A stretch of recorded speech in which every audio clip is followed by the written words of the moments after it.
Hello, everyone. Welcome to the 5-Minute Podcast. Today, I like to talk about how to reframe our fears. And why I want to talk about this. Recently, I listened to a McKinsey podcast that was talking exactly about that. With the pandemic, with all disruption, and how we handle, and how we, in some ways, not control, but how we calm down, how do we reframe our fears? The first thing I want to say to you is that fear of not delivering your project, or fear of not delivering the value you promise, or fear about the risks, this is all natural. Every single human being has fears. Because everything that is out of our full control, even things that we have full control, we fear. We fear because we fear about failing in our projects. We fear because we want to be accepted, and we are not sure if our team is accepting us as, for example, a Scrum Master.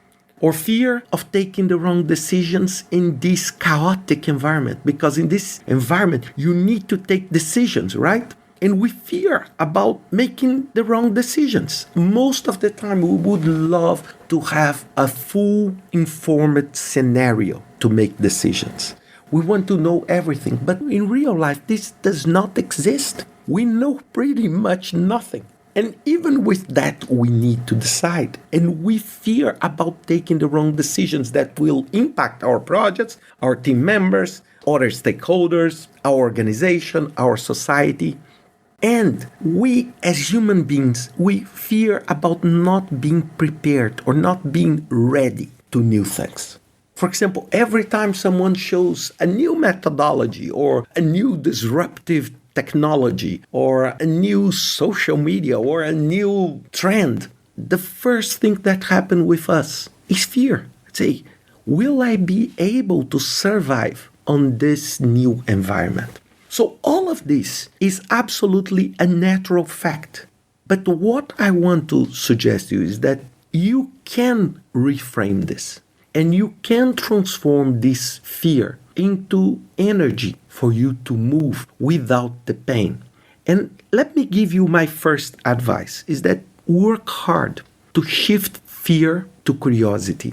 Everything that is, I would say, completely fog and you cannot see well, be curious to know more about that.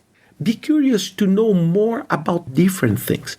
Open your mind into curiosity. For example, I spend a lot of time, a lot of personal time, trying to learn different things. I love talking to people that work in absolutely different scenarios from myself. I have a lot of project managers as friends, but I need to be honest. Most of my friends, they barely know what I do for a living. But it's incredible. Because when I work with them, when I talk with them, when I have dinner, I feel the curiosity for other things, to learn other things. So shift the fear of the unknown into curiosity to explore that, like children do. The second tip is one step at a time. It means don't try to to define a single point in the future, because there is a good chance that the future will not bring you to that exact point. You have a sense and a direction of journey. And then you adapt, you reframe, you evaluate, you move. You adapt again, you reframe, you evaluate, you move. And this is only one step at a time. Don't try to figure out, what will happen in 35 years from now? Because you don't know, the President of the United States do not know, the Pope do not know, and whoever you put on the 100 most influential people in the planet, they do not know either. It's just impossible.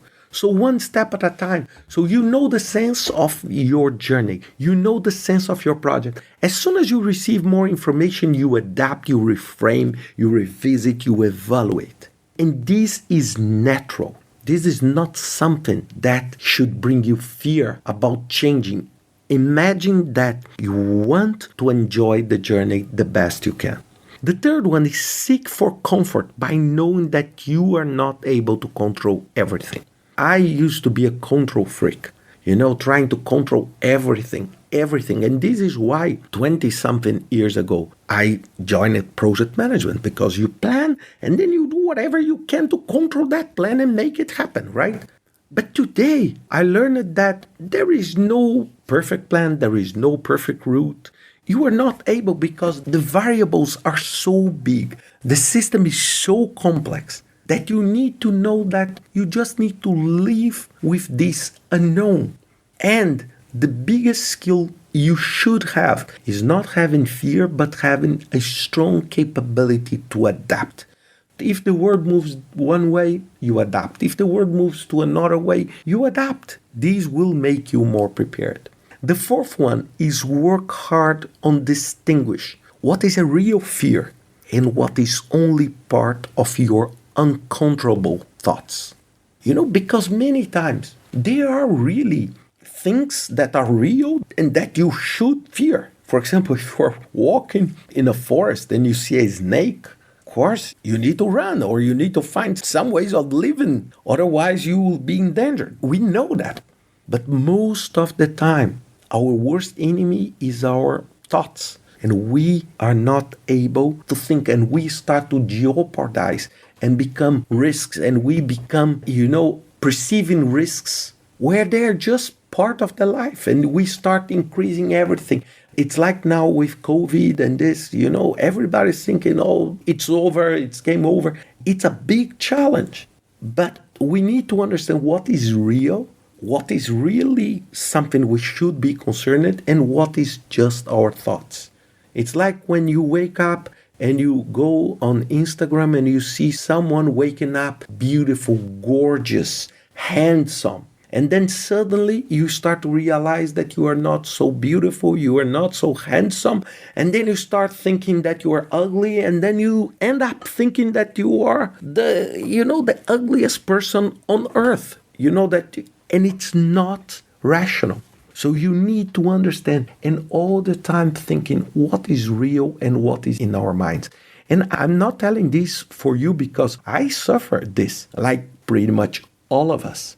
So I work all the time, because many times I start feeling fears that are not rational, they are not real. And I need to stop and try to reframe that, and trying to understand and transform this fear into curiosity, adapt myself into that.